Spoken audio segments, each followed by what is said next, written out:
Thiruvananthapuram medical college police ഫിറോസിനെ arrest ചെയ്ത് കോടതിയിൽ ഹാജരാക്കിയപ്പോഴാണ് സംഭവം. നടപടികൾ ആരംഭിക്കുന്നതിന് മുൻപ് കോടതി മുറിയിൽ കയറിയ ഫിറോസിനെ അഭിഭാഷകർക്കൊപ്പം ഇരിക്കാൻ പോലീസ് അനുവദിക്കുകയായിരുന്നു. കേസിലെ പ്രതികൾക്ക് പ്രതിക്കൂട്ടിലാണ് സ്ഥാനം. ഇരിപ്പിടങ്ങൾ അനുവദിക്കുന്നത് ജഡ്ജിയാണ്.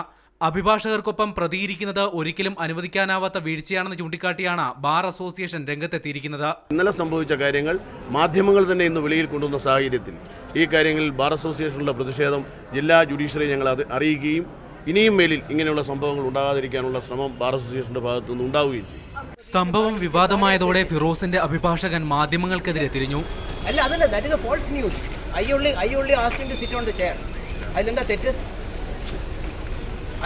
Suppose you are accused in a case, suppose you are a cardiac patient, what is wrong if an advocate asks you to sit on a chair? Is it illegal to do that? Okay, thank you. സംഭവത്തിൽ ഫിറോസിന്റെ അഭിഭാഷകനോട് വിശദീകരണം തേടാനാണ് bar അസോസിയേഷന്റെ തീരുമാനം. Media 1 Thiruvananthapuram.